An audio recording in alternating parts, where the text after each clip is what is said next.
I never cover sequels on my best anime of the season videos because they're meant to be recommendations for new viewers, and I always figured that fans of existing anime IP would already be aware when their favorite series are coming back. But as the anime fandom has grown and the number of sequels per season's increased, that's become less and less true. Next to winter's 33 sequels and spin-offs, spring's 17 returning shows, 6 movies, and 1 Put the Fries in the Bag Deku TV special don't look that crazy, but it's still a lot to juggle, so I figured y'all might once again appreciate a bit of help keeping track and deciding what is and isn't worth your time. Especially with how much crazy new anime I'm gonna be putting on your lists with ones to watch in a week. Now, regardless of what anime you're watching, odds are pretty good that where you'll be watching it is Crunchyroll. And by an astounding coincidence, they've sponsored today's video to have me remind you that it is once again time to vote for the annual Crunchyroll Anime Awards. But it's not just any anime for these awards. This year marks their 10th anniversary, a decade of honors doled out to nearly 290 unique nominees from over 110 studios. You may already be part of that history, but from now until National Anime Day, April 15th, you have a chance to make history again. All you gotta do is click that link in the doobly-doo to fill out your ballot, then do it again every day, cause you can vote every day. But what are you voting for? Categories include Film of the Year, Best Original Anime, Best Comedy, Best Drama, Best Isekai, Best Slice of Life, Best Song, Best Opening Sequence. Please note, those are two different things. Best Animation, Best Backgrounds, Best Character Design, Character who must be protected at all costs, and of course, Anime of the Year. Many deserving anime are up for each award, but only one can win, and to make sure it's your one, you've got to vote early and often at that link in the doobly-doo. And of course, be sure to tune in to the Anime Awards ceremony May 23rd on Crunchyroll's YouTube and Twitch accounts to find out who won. In the spirit of awards and breaking anime down into piles, though, most of spring's sequels fall neatly into one of 3 categories, so instead of release order, we'll be breaking the list down by those this time around, starting with Isekai, because that's the biggest pile. And as far as their prior seasons go, the biggest pile out of those was easily The Beginning After the End, the first Western web novel to ever get an anime adaptation, which sparked some serious backlash thanks to its rough, obviously rushed animation, when you could even call it that, and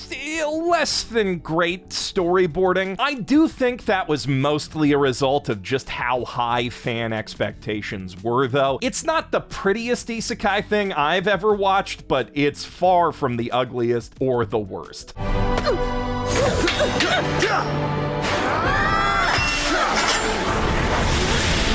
Luckily, that's looking like it'll be a moot point in Season 2, which is still not the prettiest isekai thing in the world, but at least it's animated this time. As for whether or not that'll mean it'll be worth slogging through Season 1 to catch up, I mean, in my experience, it is a slog, and not just in the anime. I fell off the audiobook, too. On paper, the series does have a pretty unique concept for an isekai, with its hero being reincarnated from essentially a shonen battle world and applying his knowledge from that power system to magic, but in practice, it's just Mushoku Tensei at home, at least early on. Miles from Quest for the Best tells me it does get a lot better, but personally, I don't think I'm ever gonna find out, considering all the stuff I like more that I also need to catch up on. Stuff like That Time I Got Reincarnated as a Slime, which is dropping its 4th season this spring, right on the tail of that movie I mentioned in the last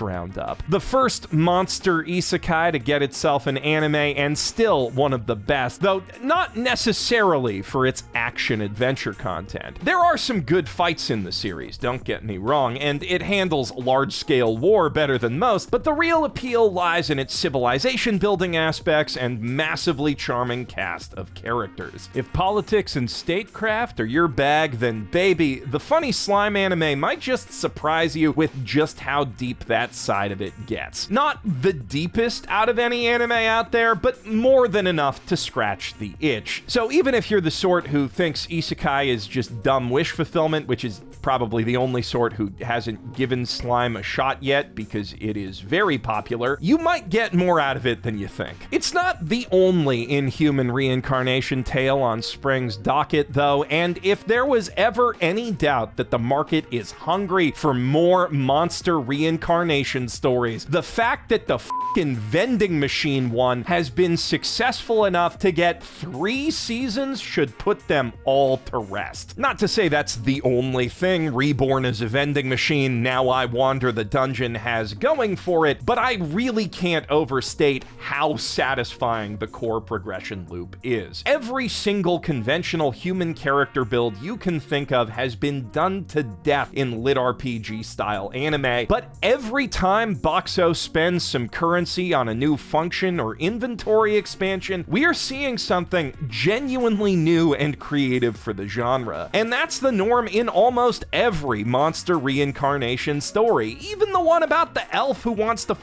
her cat. Not Remonster, that show sucks shit, but luckily there is a new goblin isekai coming this winter to replace it, and that one aside, you really can't go wrong with a show like this. Dragon, slime, ant, they're all great. And I dearly hope that we get to see more series like this, maybe even some Western web novels adapted into anime in the future for the colony! For the colony! We've also got another city builder type isekai hitting its 2nd season this season in Farming Life in Another World, which, as the title suggests, is a little closer in its minute-to-minute action to Harvest Moon or Stardew Valley than SimCity, but as Protag's farm progresses, a whole village does eventually grow up around it, mostly administrated by the many, many wives he picks up along the way. It would probably be more accurate to describe the show as a harem isekai with city building elements, but as a harem connoisseur, saying that really just doesn't sit right with me. Statistically speaking, it does feature one of the largest harems in anime history, with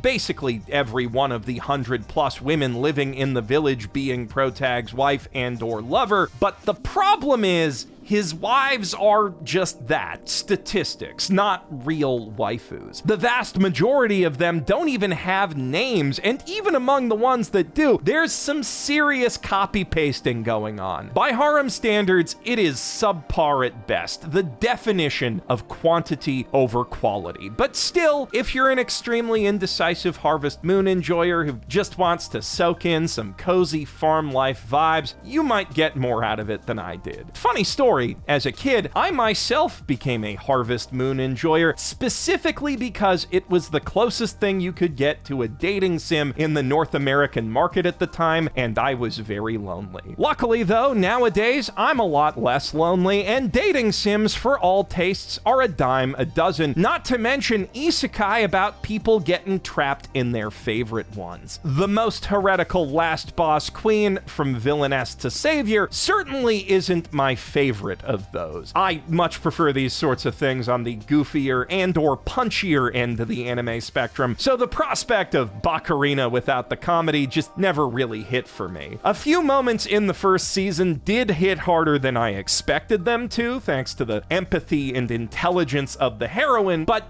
clearly not hard enough for me to actually keep going with it. I just could never get past how contrived it felt for her to be racked with guilt over all of these things that she has not done and would never do, except in a parallel universe where she was a totally different, much worse person. That's just not the most compelling dramatic hook to me. However, I did just learn on the most recent Anime News Network trailer watch party stream that by dropping out as early as I did, I ended up missing out on a whole mess of feet worship that would have made it a shoo-in for the premium menu at Chez Garbage. 全てはプライド第一王女の欲のままに So let that be a lesson to you. Never stop watching anything for any reason. If it sounds like I'm being overly harsh on those last 2 anime, I probably am, but only only because there is a much more compelling civilization building isekai with an infinitely more interesting lead getting a sequel this spring as well. Ascendance of a Bookworm, which is back for its 4th season, adopted daughter of an archduke under new management, so to speak, trading up from the workman-like production values of Aja Do to the more premium look of a Wit Studio series, while trading, let's be optimistic and call it sideways, from the direction of industry legend Mitsuru Hongo, the man who made Crayon Shinchan an immortal fixture of Japanese television, to Yoshiaki Iwasaki, the man who made Love Hina somewhat more watchable than it is readable. I'm being a dick here. He's got a long list of impressive credits under his own belt, including Familiar of Zero, the show/light novel most responsible for the current state of isekai anime, which makes it oddly poetic that he'd take over one of the isekai most diametrically opposed to those trends. He's just not, you know, the director of Outlaw Star. Update? Never mind. They used AI for background art. Definitely a downgrade. If you've never seen Bookworm or any of my videos on it, it's about this hardcore bookworm girl who dies one day and gets reincarnated as a peasant in a medieval fantasy world with a literacy rate in the single digits. For a girl who needs nothing more than a good book to be happy, it's the ultimate nightmare scenario. But mine is no quitter, and she uses every ounce of knowledge she gleaned from all her reading back on Earth to start pulling together the tools she needs to make her own dang books, from paper mills to a printing press, which, as it turns out, are pretty big societal changes to introduce to a medieval world with a literacy rate in the single digits, and so a lot of stuff kind of cascades from there. It's a very slow burn to get there, but once it does, rest assured, Bookworm offers a power fantasy every bit as potent as any other isekai, and quite a bit more satisfying for all the struggle it takes to achieve. Same goes for my personal favorite isekai of all time, Re:Zero, which, hey, you guessed it, is also back for its 4th season, one that I have on good authority will adapt one of the best and most brutal arcs of the entire light novel with the same gorgeous cinematic flair that White Fox almost always delivers.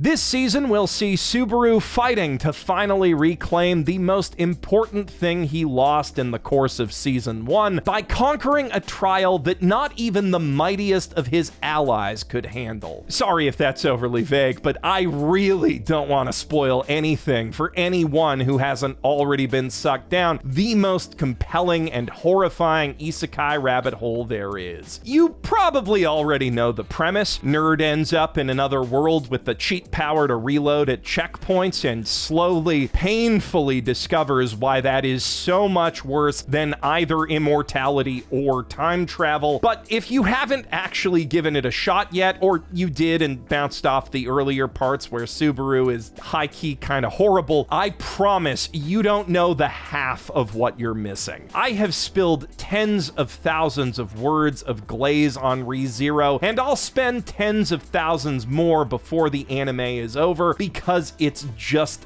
that good. You know what else is almost that good? And I probably should do another apology video about it because I fell behind on it like a fool. Welcome to the Demon School, Iruma-kun. Season 4 specifically is the season we're getting now. Now, is being dragged off to hell because your horrible parents sold you off to a surprisingly lovely demon grandpa the same thing thing as being isekai'd? I don't know, but luckily that's not the question we have to answer today, because this anime fits neatly at the intersection between the Isekai Pile and the Shounen Zone. And it's one of the best anime that you will find in that zone. A raucous slice-of-life comedy, full to bursting with memorable over-the-top characters and an endless amount of heart. Iruma-kun is fun for the whole family in the truest sense of the term, yet possessed of surprising depth and maturity just underneath that playful surface. If you're tired of the standard shonen battle setup for stories set in magic high schools, I cannot recommend getting into this one highly enough. If you're not tired of shonen battle type magic schools though, if in fact you will never tire of that sort of thing, then I can't recommend Wistoria Wand and Sword highly enough either. And yet, he's cutting through them like they're made of paper. One fight right after the other.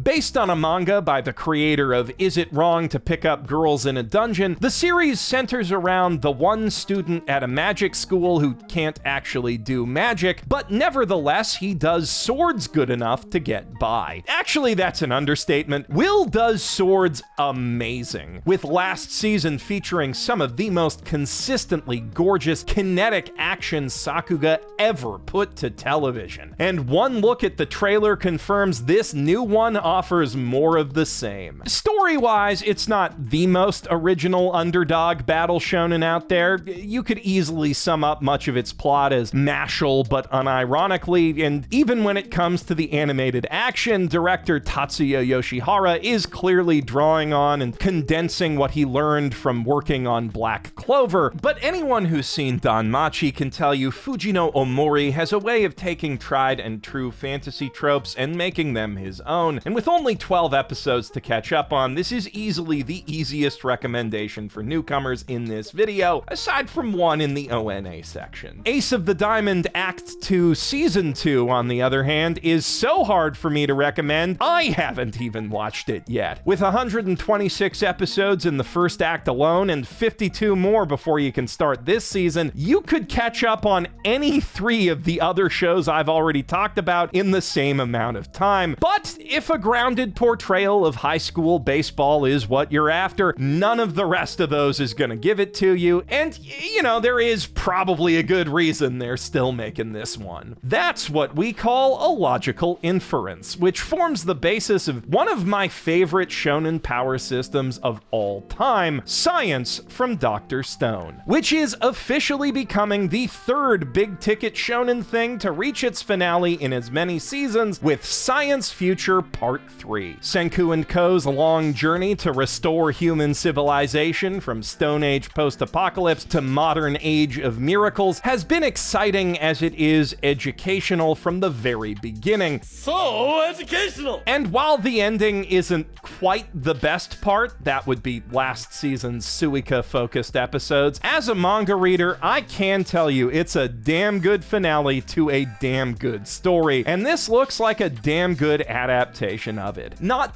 the best jump anime out there, but over the line where I think someone who's read the manga can get something out of watching it. On that note though, if One Piece Season 2 can keep up the stylistic refinements seen in the Wano and Egghead bits of Season 1, I have no doubt that it will continue to be a wonderful supplement to the manga, and with Wit Studios' new adaptation nipping at their heels, maybe Toei will only end up including the necessary amount of stretching this go-round. They do have quite a bit of runway with the Elbaf arc nearly over now, so the only factor really stopping them from tightening the pacing back to pre-Alabasta levels is whether or not they're willing to delay again and do the final arc as Season 3. Of course, even the seasonal shonen approach doesn't guarantee quality. Mission Yozakura Family has consistently been one of the most fun manga in the Jump magazine. A brilliant story about love and family, found and natural, wrapped up in a zany action spy thriller comedy. But as far as anime goes,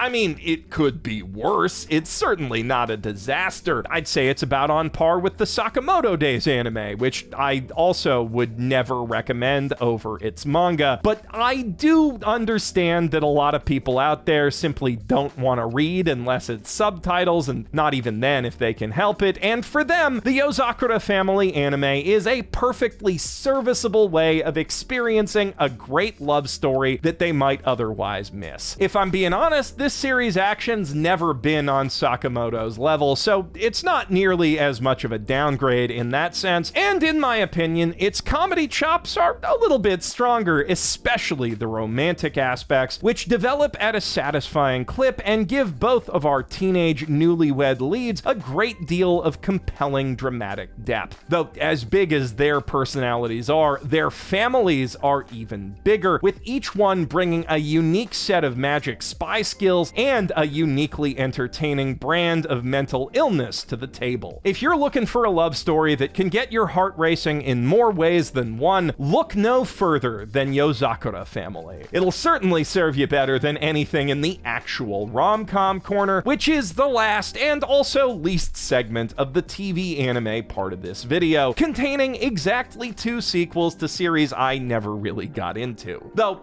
of the 2, I can at least see why someone else might love The Angel Next Door Spoils Me Rotten. Pretty much for the same reason kids love Cinnamon Toast Crunch. It's sweet as and they don't know better. Before I got some dating experience under my belt, if you'd asked me what my perfect wife would have looked like, I probably would have described someone in the same ballpark as Mahiru, but now that I've been lucky enough to live with someone who makes me laugh every day and sees the world in her own beautiful way, I know if I was stuck with some moe blob who wanted nothing more out of life than to be my second mom, I would be bored to fucking tears. And I was when I tried to watch this show. As far as I got, there was hardly any comedy and zero conflict to be found beyond the 2 of them just being kind of embarrassed to admit their very obvious feelings, and I'm pretty sure that's exactly the appeal for its target demo. Wrap them up in a warm, fluffy hug of an anime without the slightest threat that anything might ever make them feel bad or ruin their perfect waifu's image. If Marin dress-up darling is too flawed for you and Horimiya too dramatic, here you go. Here's your show. Me,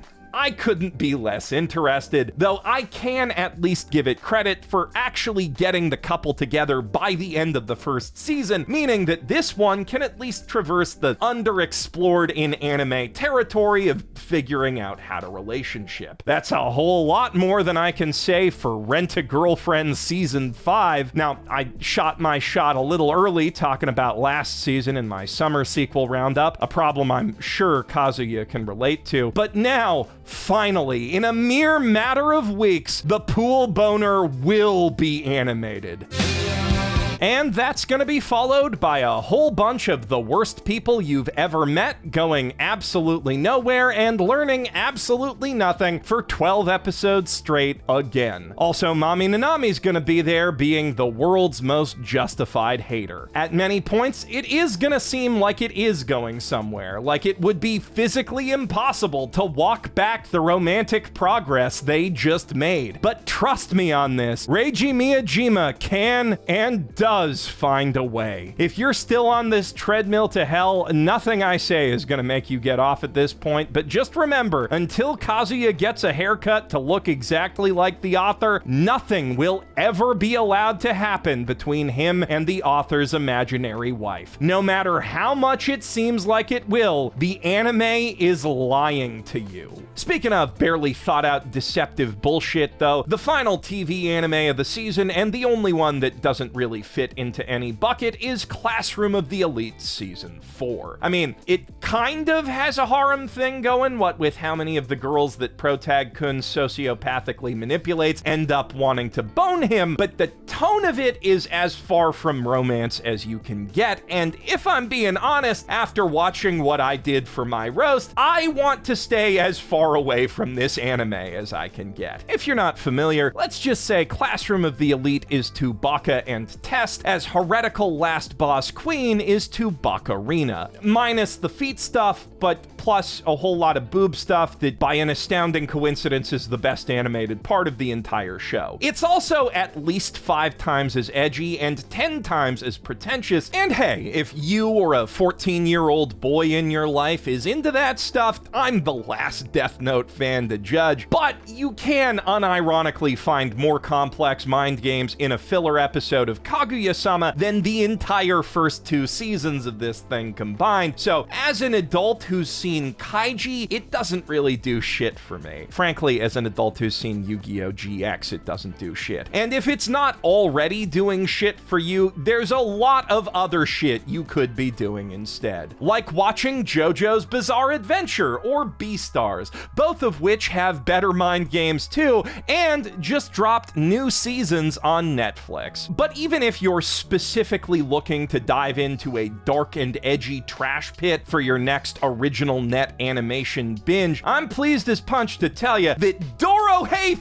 Doro is finally back, baby! And not just on Netflix. This season, you can watch it on Crunchyroll, too. If you don't already know what Dorohei Doro is, change that literally today. This buck-wild, grungy as all get-out, dark urban fantasy anime is unlike anything else in the entire medium. A show that would have felt right at home alongside Cowboy Bebop and Outlaw Star in the golden age of Adult Swim if it wasn't a premier example of what modern 3D CG anime can be with strong direction and the right art style. If you enjoyed the punk attitude and aesthetics of Gachiakuta or the horrifically insane world building of Chainsaw Man, you are going to love this show. It's set in a universe where powerful wizards are able to bend the very rules of reality to their will, and everyone else kinda just has to live with that down in the hole. A cosmic dumping ground for the magically inept where life is basically hell. Our hero, Kaiman, is currently living with an infinitely regenerating lizard head for reasons he can't quite recall. The memories are back in his old brain, it seems. But regardless, he is pretty sure a wizard did it and very pissed off about that. And if you want to know more, I highly recommend you get to watching it so you can be ready for season 2. But if all of that, especially Netflix, is too gritty and violent for you, you can also check out Little Shark's outings right here on YouTube. A series of cute little 1-minute kids shorts about a cute little shark kid going on short little cute adventures all over Japan. You might recall I spotlighted the movie on the first one of these sequel roundup videos, but now the second season is officially here on the Odekake Kozame anime channel. It's not subtitled, but it's also not too hard to understand, and might even make for some good Japanese listening practice for anyone who wants that. Or heck, if you got a baby, it's a good thing to put on in front of them that won't completely rot their brains like Cocomelon does. Speaking of movies, though, there are some more of those coming to Japan this season as well, as there are every season, and some of them might eventually make it to North America, so you should be aware. At the very least, I hope Sound Euphonium, the final movie, is one of them, because even though, to my understanding, it's just going to be a theatrical recap of the 3rd season with maybe a little bit of new animation, any day you get to see Kyoto animation on the big screen is a good one. Mononoke Movie 3, on the other hand, almost certainly won't make it to Western theaters, seeing as Netflix already owns the streaming rights, which is a shame because, I mean, holy shit, just look at this thing. It would be amazing on the big screen. The original series was already one of the most ambitiously experimental works of animation ever put to television, and the movies have naturally taken it to a whole new level, but I am at least glad that I'll be able to watch them in English. If you don't know what Mononoke is, I covered it in my short and sweet horror anime video a couple Halloweens back, but basically it's about this medicine peddler guy traveling around Japan and getting involved in all sorts of spooky shenanigans, which I can assure you are actually quite spooky, despite how bright and colorful the series itself looks. Its off-kilter direction and especially sound design will keep you thoroughly unnerved through every episode and movie, and the fact that there are movies, let alone 3 of them, honestly feels like kind of a miracle in current year. Seeing original anime spawn their own franchises like this is all too rare these days. Now, the irregular at Magic High School, that's the sort of high-octane Naro slop you expect to see get a movie or 5. The Yotsuba arc movie, in a stunning twist, is going to cover the Yotsuba arc of the light novels, which is about some shit I don't really know. I stopped caring about this series halfway through season 1. It's not even the best guy who sucks at magic at a magic school anime getting an installment this spring, or the best anime where a sister wants to f her brother, for that matter.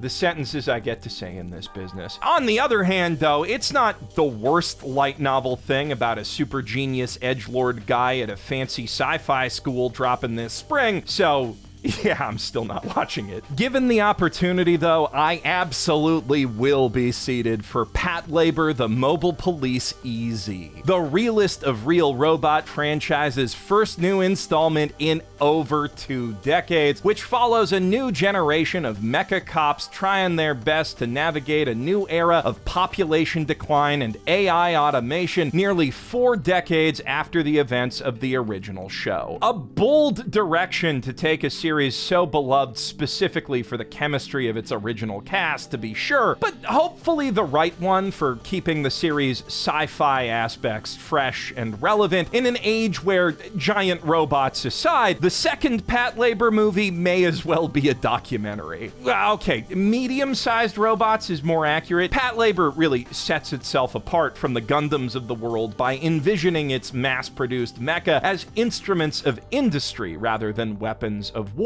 which allows it to tell more down-to-earth stories about everyday life in its near-future world. With EZ being a movie trilogy, it's likely gonna go for something more dramatic than that eventually, but hopefully in this first film at least, they'll keep the stakes and scope on the smaller side, which is where I think Patlabor's at its most fun. I just hope it's actually good, because in the time since we last got a really good Patlabor movie, there have been 28 Detective Conan movies every April except the COVID one for the last 29 years. Which of course means that by the time Patlabor hits in May, the 29th one, Fallen Angel of the Highway, is also gonna be out. As for whether that's gonna be a good movie, well, with the Conan franchise, they're almost never bad, but that mostly comes down to what talent they can pull to work on a given project. And this year, they pulled Takahiro Hasui, the director of Yaiba Samurai Legend and Mob Psycho 100 Season 3, so it's probably gonna be one of the better ones. And thankfully, Detective Conan is one of those franchises where you can jump into basically any film or episode you want with no prior knowledge, so if the thing holding you back from watching past movies was their lack of motorbike stunts, feel free to jump right into this one. Also, taking bets now on whether or not that cop lady is gonna do the Akira slide. Now, I believe that you might also be able to jump right into the Love Live Hasuno Sora Jogakuin School Idol Club Bloom Garden Party movie, if you're so inclined. In a first for the franchise's movies, it's not directly related to any prior Love Live TV show, but rather serves as an adaptation of the Link-like Love Live mobile game, and also an excuse for the 3D CG animators at Sunrise to strut their stuff for an entire movie instead of just doing the dance scenes. That could make it the easiest of the Love Live movies to go into blind, but only if it actually is an adaptation and not a direct continuation of the game's story, which would make it one of the harder Love Live movies for English fans to watch since the game isn't available in English. Though that said, there are official English subbed uploads of all the game's cutscenes available on the Love Live Hasu YouTube channel, so Love Live, finds a way, I guess. That's all the movies we've got coming up, but there is still one more thing to talk about before you go. My Hero Academia More, a TV special adaptation of the final bonus chapter of the manga, which shows Deku and the gang living their lives 8 years after the big series finale, offering a bit more closure for all these characters you've spent all this time with and come to love, though